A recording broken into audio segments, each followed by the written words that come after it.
বাড়ি ভাড়া নিয়ে মধুচক্র চালানোর অভিযোগ। পুলিশের অভিযানে আটক মহিলা ও পুরুষ সহ মোট 6 জন। বুধবার সন্ধ্যায় ধূপগুড়ি শহরের মধ্যপাড়া এলাকার একটি বহুতলে হানা দেয় ধূপগুড়ি থানার সাদা পোশাকের পুলিশ। পুলিশের অভিযানে মধুচক্র আসর চালানোর অভিযোগে ওই বাড়ি থেকে 4 জন মহিলা এবং 2 জন পুরুষকে আটক করা হয়েছে। জানা গিয়েছে, প্রায় 2 মাস আগে এক ব্যক্তি ওই বাড়ি ভাড়া নিয়েছিল, আর সেখানেই চলছিল মধুচক্রের আসর। বাড়ির মালিক সহ অন্যান্য ভাড়াটিয়ারা কেউ ভ্রূণাক্ষরও টের পায়নি ঘটনার কথা। এদিন এক মহিলা দৌড়ে গিয়ে মালিকের কাছে অভিযোগ করে যে আমার স্বামী আপনার বাড়ির এক রুমে অন্য মহিলাকে নিয়ে থাকে। এরপর বাড়ির মালিক ওই ঘরে গিয়ে আরও কয়েকজন মহিলাকে দেখতে পেলে সন্দেহ হয়। খবর পেয়ে ঘটনাস্থলে পৌঁছায় ধূপগুড়ি থানার সাদা পোশাকের পুলিশ। যদিও ধৃতদের দাবি তারা ওই বাড়িতে ঘুরতে এসেছিল। এদিন 6 জনকে আটক করে থানায় নিয়ে যায় পুলিশ। ঘটনার কথা জানতে পেরে হতবাক প্রতিবেশীরা। বাড়ির মালিকের দাবি, নিয়ম মেনে চুক্তি করে বাড়ি ভাড়া দেওয়া হয়েছিল এক সবজি ব্যবসায়ীকে।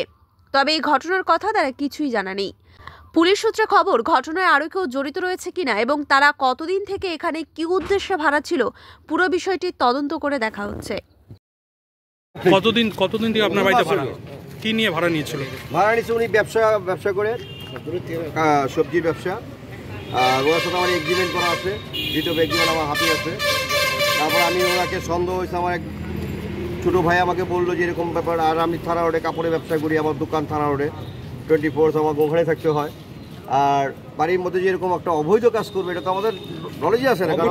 লোক এখানে আসা যাওয়া করে, আপনি কোনোদিন না, আমার চোখে পড়ে নাই। আমার চোখে পড়লে তো আমি যেমন আমাকে ভাইছিতাম যে ভাই শুভ, ও আমাকে ইনফরমেশন দিন। তো এই ঘটনা পুরুষ এসেছিল যার জন্য তার স্ত্রী আছে মারধর করে, আজকেও সেম ঘটনা ঘটেছে। মারধর করার পরে পুলিশের কানে পৌঁছায় না। এর আগে যে ঘটনা ঘটছে আসলে আমি জানি না, পুলিশ যদি এসে থাকে তো আমি তো জানবো। আমাকে তো আপনি ঘর ভাড়া দেওয়ার কেন ছেড়ে দেবো? ছেড়ে দিলে তো আমি তো আজকে তাকে নোটিশ দিয়ে দিলাম। কাকে দিয়েছিলেন? যে মালিক রঞ্জন সরকার। আজকে কি দেখলেন, মানে কি হলো, পুলিশ এসে কি করলো?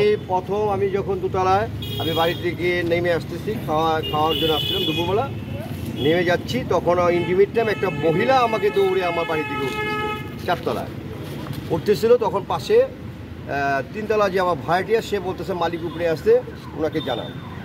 তা আমি নেমে দেখতেছি মহিলাটা চিৎকার করতেছে, আমি কী হচ্ছে বলো তো? তখন উনি বলতেছে যে এরকম আমার বরকে নিয়ে এখানে থাকে। আমি বলো কি? তখন আমি বলো এই কথা বলার পর আমি সাথে সাথে ওনার সাথে নেমে আসলাম, ঘরে ঢুকলাম, ঢুকে দিয়ে এখানে আরও 2-3 জন মেয়ে। আমি এরা কারা? তুমি তো আমার কাছে বাড়ি ভাড়া নিচ্ছ, তোমার ছেলে পরে পড়াশোনা করে, তোমার মেয়ে পড়াশোনা করে, তোমরা ব্যবসা করো। কিসের ব্যবসা? সবজির ব্যবসা। আমরা এখানে মেয়েকে পড়াশোনা লোক ভাড়া নিয়েছে, কোথাকার লোক ঘর ভাড়া নিয়ে। এটা হচ্ছে তোমার বাড়ি হচ্ছে তোমার খেতি ফুল বাড়ি। মাঝে মধ্যে আমার চোখে তো পড়ে না, কারণ বলতো আমার তো বাড়ির পাশে তো আরো লোক আছে, আমরা কোনদিন দেখি। এরা দেখছি কিনা, আমাদের পরিবেশ তো অন্যরকম। কতজন কাছে এখান থেকে মহিলাকে আপনি দেখতে পান যখন ঘরে যান? আমি তো তখন গিয়ে দেখছি প্রায় 2 থেকে 3 জনের মতো। কারণ ওর বউকে আমি দেখছি কাপড় দিয়ে মুখ ঢাকা,